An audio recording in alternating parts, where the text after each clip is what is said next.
To me, it doesn't seem like it's real art to use a computer, but I know that the world thinks it's real art. Because I think art should be by hand. I would contradict them. It's very much real art. They just don't really understand how it's produced. They think the computer produced the art, but that's far from the truth. Throughout history, art responds to changes in technology, and artists incorporate changes in technology into the art that they make. Every time that has happened, there have been people who disavowed that innovation and decided that it wasn't art. Earlier in the 20th century, when people started incorporating commercial means of making art into their art making processes, like Warhol, for example, using screen printing technology in the late 50s and the early 60s, 58 through 63. Again, people, why is that art? And it's enormous. It's uncanny now when you look back at it. And Warhol is obviously now one of the most expensive artists of the 20th century at auction. So it's kind of alarming to think that it was, 50 years ago. They had a hard time selling his work because a lot of people didn't think it was art. Over time, we get comfortable with technology, the boundaries change and shift, and new media and new skills and new tools enter the equation, and sure, there are. You believe in that. It's a system of faith. There are always people who are going to question that, and you're always, especially going to have collectors who question it. But it's a really big part of what goes on from the professional perspective, whether you're an artist or a dealer or anybody else, to have faith in the progress of ideas and of technology. I do mixed media, and I use the computers technology to add towards my artwork.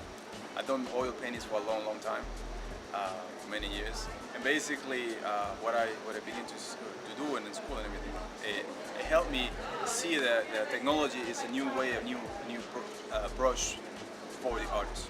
So I start taking pictures of a lot of my paintings, and what I do is I actually merge them in Photoshop, and I start really combining all these different pieces and different aspects of it, and create one single piece. And that's basically what you start seeing in a lot of my work. And after I print them, I still go back towards the original aspect of painting. So I paint on top, I do a second layer, the last layer of actual handmade paints. So you start blending in all the computer work with the actual painting aspect of creating a piece of work. So this is the first generation of people who are really responding to the digital age in their work. And there are many artists who have done that in different ways.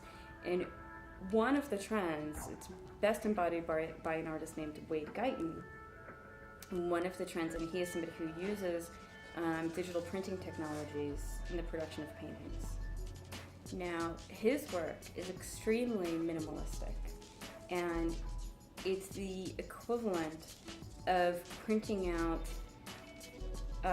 running a piece of canvas through a very, very large printer and printing out nothing other than two very large black bars or a couple of large white bars on white canvas, or in the earlier works, a black X on a white canvas, and using a printer to do this, which raises so many questions, because if you're a painter getting away with making a black X on a white canvas, how do you decipher the action of an artist who's making that image in a computer, then printing it on canvas? Wonderful art, but it takes a certain talent, experience, knowledge, hard work. All of the tools that a conventional artist needs can be applied to digital art. We only like to buy things that we like.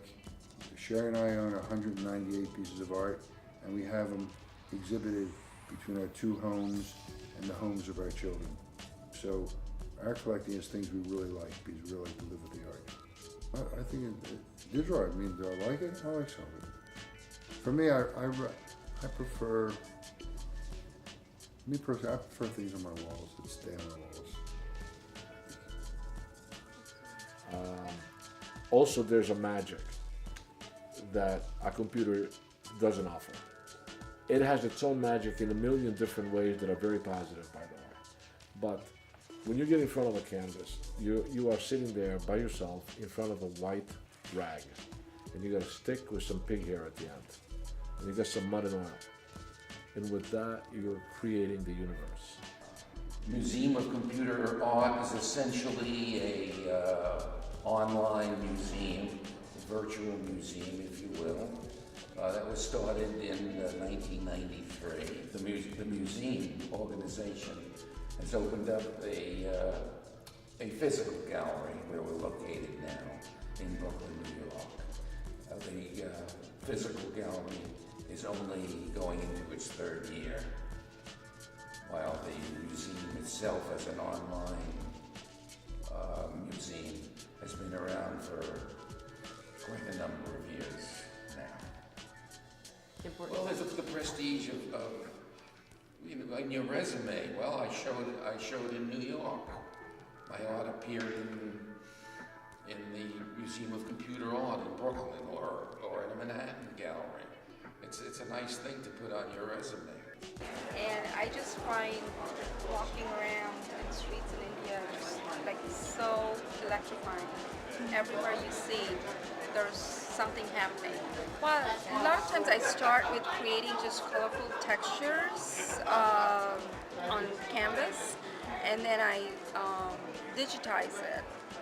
Once I digitize, I bring it in Photoshop, and then combined with a lot of photographs that I may have taken over the years. And it's all about layering and transparency, and sometimes there would be like 10, 15 photographs, for instance, in this one, that are then collaged into one piece. And the whole reason that I came about this is to make art more accessible and affordable. And with the digital medium, it allows you to do that because you can print more than one piece. And what it allows me to do is reach out to a larger audience because art is not always affordable. Well, working with a computer is just as valid as working with anything else. The most difficult thing to do is to make good art. Everything else is conditioned by that. Okay.